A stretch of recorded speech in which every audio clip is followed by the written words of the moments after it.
ಬಿಸಿಲು ಚಳಿಯನ್ನ ಲೆಕ್ಕಿಸದೆ ವರ್ಷಪೂರ್ತಿ ಜೀವನ ನಡೆಸ್ತಕ್ಕಂಥ ಈ ಕುರಿಗಾಯಿಗಳ ಸಮೂಹದ ಮೇಲೆ ರಾಜ್ಯದಲ್ಲಿ ವಿವಿಧ ರೀತಿಯಾಗಿರ್ತಕ್ಕಂಥ ಹಲ್ಲೆ, ದೌರ್ಜನ್ಯ, ಕೊಲೆ, ಅತ್ಯಾಚಾರ, ದಬ್ಬಾಳಿಕೆ, ಕಳ್ಳತನದ ಪ್ರಕರಣಗಳು ಹೆಚ್ಚಾಗಿರುವುದರಿಂದ ಈ ಸಮೂಹನ ರಕ್ಷಣೆ ಮಾಡಲಿಕ್ಕೆ ಒಂದು ಕಾಯ್ದೆಯ ಅತ್ಯವಶ್ಯಕತೆ ಇರ್ತಕ್ಕಂಥದ್ದನ್ನ ನಾವು ಸರ್ಕಾರಲ್ಲಿ ಕುರಿಗಾಯಿಗಳ ಹಿತರಕ್ಷಣಾ ಕಾಯ್ದೆಯನ್ನ ಜಾರಿಗೆ ತರ್ತೀವಿ ಅಂತಕ್ಕಂಥ ವಿಚಾರವನ್ನ ಮಾನ್ಯ ಮುಖ್ಯಮಂತ್ರಿಗಳು ಹೇಳಿದ್ರು.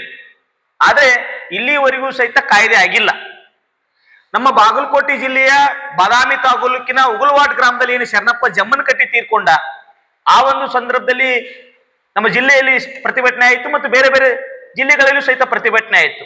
ಆ ಒಂದು ಸಂದರ್ಭದಲ್ಲಿ ಮಾಧ್ಯಮ ಸಹೋದರರು ತಾವು ರಾಜ್ಯ ಮಟ್ಟದ ಸುದ್ದಿಗಳನ್ನ ವರದಿಗಳನ್ನ ಶರಣಪ್ಪ ಜಮ್ಮನಕಟ್ಟಿ ಅವರು ತೀರ್ಕೊಂಡಿರ್ತಕ್ಕಂಥ ಸಂದರ್ಭದಲ್ಲಿ ಮಾಡಿರ್ತಕ್ಕಂಥ ಸಂದರ್ಭದಲ್ಲಿ ಕುರಿಗಾಯಿಗಳಿಗೆ ವಿಶೇಷ ಬಂದೂಕು ತರಬೇತಿ ಶಿಬಿರ ನಮ್ಮ ಜಿಲ್ಲೆಯಿಂದ ಆರಂಭ ಆಯಿತು.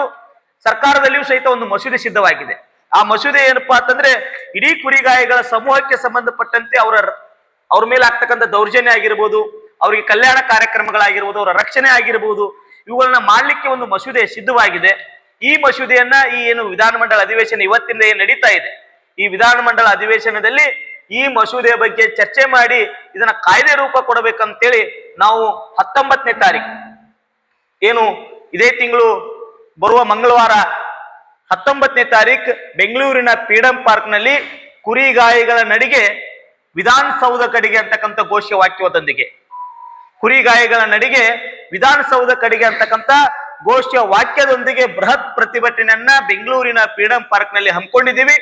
ರಾಜ್ಯದಲ್ಲಿರ್ತಕ್ಕಂಥ ವಿವಿಧ ಸಂಘಟನೆಗಳ ಮುಖಂಡರು, ಕುರಿಗಾಯಿಗಳು, ಪ್ರಗತಿಪರ ಚಿಂತಕರು ಎಲ್ಲರೂ ಸಹಿತ ಈ ಒಂದು ಪ್ರತಿಭಟನೆಯಲ್ಲಿ ಭಾಗಿಯಾಗಲಿದ್ದಾರೆ.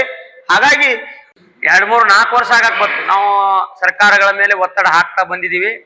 ಆದ್ರೆ ಸರ್ಕಾರಗಳು ಅದನ್ನ ಯಾಕೋ ಏನೋ ವಿಳಂಬ ಮಾಡ್ತಾ ಇದ್ದಾವೆ.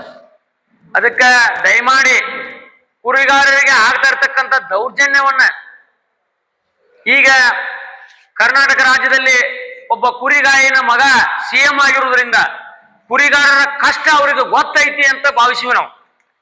ಈಗ ಕಾಯ್ದೆ ಇವರು ಪಾಸ್ ಮಾಡ್ತಾರಂತ ವಿಶ್ವಾಸನೂ ಇತ್ತು.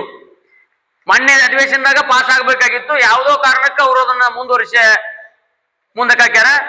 ಈಗ ತತ್ಕ್ಷಣ ಈ ಅಧಿವೇಶನದೊಳಗೆ ಕಾಯ್ದೆ ಜರ ಪಾಸ್ ಆಗ್ಲಿಲ್ಲ ಅಂತಂದ್ರೆ ಮುಂದಿನ ದಿನಮಾನದೊಳಗೆ ನಾವು ದೊಡ್ಡ ಮಟ್ಟದ ಹೋರಾಟವನ್ನು ಮಾಡುವುದಕ್ಕೆ ಎಲ್ಲಾ ಜನ ಸಿದ್ಧರಾಗಬೇಕಾಗತಿ. ದಯಮಾಡಿ ಸಿದ್ದರಾಮಯ್ಯ ಸಾಹೇಬರು ನಾನೊಬ್ಬ ಕುರಿ ಕಾಯೋಣ ಮಗ CM ಆದ್ನಲ್ಲ ಅನ್ನುವಂತ ಮಾತ ನೀವು ಅದಕ್ಕೆ ಬದ್ಧತೆ ಇದ್ರೆ ಕುರಿಗಾರರ ರಕ್ಷಣೆ ಕಾಯ್ದೆಯನ್ನ ತತ್ಕ್ಷಣ ಜಾರಿ ಕೊಡಬೇಕು.